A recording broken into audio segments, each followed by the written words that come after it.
भगवान शिव और नंदी बैल की कथा। देवों के देव महादेव त्रिदेवों में से एक है। भगवान शिव अपने अंदर पूरा ब्रह्मांड समाये हुए हैं। यदि कोई व्यक्ति मन से भगवान भोलेनाथ की सेवा करता है तो उस पर शिव की अनुकंपा बनी रहती है। भगवान भोलेनाथ की बात हो और नंदी का जिक्र ना हो तो यह थोड़ा असंभव है। नंदी भगवान भोलेनाथ के वाहन है और उनके सबसे प्रिय भक्तों में से एक है। आइए जानते हैं क्या है शिवनंदी की कथा। शिव पुराण की कथा के अनुसार नंदी और शिव की कथा इस प्रकार है। शिलाद मुनि नाम के एक ब्रह्मचारी थे। शिलाद निरंतर अपने योग और तप आदि में व्यस्त रहते थे, जिसके कारण वह गृहस्थ आश्रम नहीं अपनाना चाहते थे। यह देखकर उनके पितरों ने उनसे वंश समाप्त होने की चिंता व्यक्त की।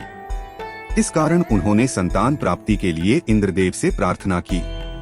तब के बाद इंद्र को प्रसन्न करके उन्होंने जन्म और मृत्यु से परे एक पुत्र का वरदान मांगा। इंद्र ने इस वरदान पर असमर्थता जताई और उनसे भगवान शिव को प्रसन्न करने के लिए कहा, जिसके पश्चात शिलाद मुनि ने कठिन तप कर भगवान शिव को प्रसन्न किया और उनके ही जैसे एक मृत्युहीन और अलौकिक पुत्र की कामना की। भगवान शिव ने मुनि को स्वयं पुत्र के रूप में जन्म लेने का वर दिया। थोड़े समय पश्चात जब शिलाद मुनि हल जोत रहे थे तब उन्हें वहां एक बालक मिला। मुनि ने उस बालक का नाम नंदी रखा।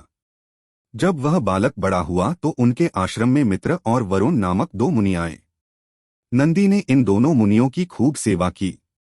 दोनों ऋषि जब आश्रम से जाने लगे तो उन्होंने शिलाद मुनि को तो दीर्घायु रहने का आशीर्वाद दिया, किंतु नंदी को यह आशीर्वाद नहीं दिया।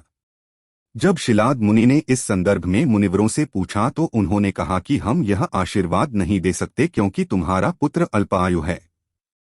ऋषियों के इन वचनों को सुनकर शिलाद मुनि चिंतित रहने लगे। उनके पुत्र नंदी से उनकी यह चिंता नहीं देखी गई। उन्होंने अपने पिता से कहा कि जिसके ऊपर स्वयं भगवान शिव की कृपा है, उनका भला कोई क्या बिगड़ सकता है। इतना कहते ही वे मृत्यु पर विजय प्राप्त करने के लिए शिव की आराधना करने वन में चले गए। वन में उन्होंने अपने तप और ध्यान से भोलेनाथ को प्रसन्न किया। जब भगवान शिव ने उन्हें दर्शन दिए तब नंदी ने कहा कि प्रभु, मैं उम्र भर केवल आपकी सेवा करना चाहता हूँ। भगवान ने प्रसन्न होकर नंदी को वरदान दिया और कहा, पुत्र नंदी, तुम भय मृत्यु से मुक्त अजरमर रहोगे।